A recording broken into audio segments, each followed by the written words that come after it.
Ok, muy bien. Bueno, en esta última parte vamos a ver el último video que corresponde a la destilación por arrastre con vapor. Y bueno, como ya hemos visto, el fundamento de esta técnica es muy parecido a las técnicas que ya hemos visto, que consiste en la conversión a fase de vapor de algunas sustancias y en la posterior condensación y recolección de las mismas. Y bueno, aquí lo que nosotros, o la diferencia de esta técnica, es que como habíamos visto en las anteriores prácticas, tenemos que existen tres factores de las cuales dependen el número total de moléculas en la fase de vapor. Entonces esta técnica básicamente sirve para separar moléculas de una mezcla de sustancias que ya sean, aunque tengan un punto de ebullición alto o que sean, pero que sean ligeramente volátiles, porque existen unas que son no volátiles, como algunas resinas o algunas sales inorgánicas, que estas se quedarían en la mezcla que quisiéramos separar. Pero bueno, la técnica se fundamenta en que dos líquidos no miscibles van a poder ser separados de alguna sustancia.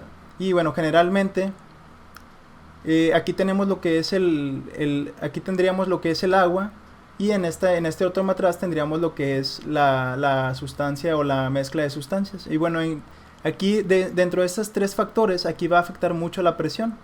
¿Por qué? Porque sabemos que cada sustancia pues tiene o forma una presión de vapor independiente. En este caso vendría siendo la del agua, y las sustancias que sean líquidas que estén en esta mezcla, que generalmente se obtienen aceites esenciales de algunas plantas. Entonces, bueno, ¿cómo es que ocurriría esto? Entonces, nosotros al ejercer o al poner temperatura, al aplicar cierta temperatura sobre el agua y sobre la mezcla de sustancias, nosotros generaríamos principalmente un vapor o una presión de vapor de las moléculas de agua, el cual avanzaría por lo que es la distinta tubería. Y bueno, al combinarse o al llegar el vapor a donde está la mezcla de sustancias, entonces el vapor le transferiría su energía cinética, y comenzarían las moléculas que son ligeramente volátiles, comenzarían a volatilizarse. Y sabemos también que, por ejemplo, si tuviéramos algún líquido que estuviera a un punto de ebullición alto en esta mezcla, al aplicarle esta presión de vapor, esas moléculas pudieran más fácilmente salir. Recordando que existen sustancias que al llegar a su punto de ebullición pueden descomponerse. Entonces, aunque tengan un punto de ebullición un poco más alto, el vapor, la fuerza del vapor y la presión, al sumarse con la presión de vapor de estas sustancias, alcanzando la presión atmosférica, comenzarían a entrar a la fase de vapor y se comenzaría el proceso de destilación. Se convierte en la fase de vapor, llegan al condensador, se condensan y posteriormente se recolectan. Y en el recolectado pudiésemos obtener lo que aquí se marca como amarillo, que es una mezcla orgánica con una fase acuosa, que esta puede ser posteriormente separada por el método de la extracción en un embudo de separación. Entonces, aquí tenemos los reactivos que se utilizarían para la práctica, que sería la canela, el anís, el clavo o alguna otra especia, que generalmente estas contienen aceites esenciales, que son líquidos, y algunos otros compuestos que contienen estas especias, de las cuales pueden ser separados.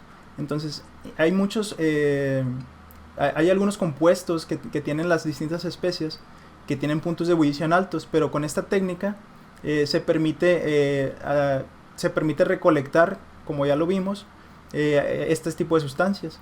Entonces, aquí también ocuparíamos lo que es el cloruro de sodio, ya que de toda la variedad de moléculas que se extraen de las especias, existen también moléculas que son ligeramente solubles en agua. Entonces, al aplicar nosotros el cloruro de sodio, pudiésemos separar un poquito estas de la mezcla de la fase acuosa. ¿Por qué? Porque pues el cloruro de sodio es más soluble en el agua que estas sustancias. Entonces, las ligeramente solubles se regresan a la fase orgánica, y el agua se queda interaccionando con el cloruro de sodio. También tenemos cloroformo y sulfato de sodio, que esto sería para la posterior extracción por medio del embudo de separación que habíamos mencionado.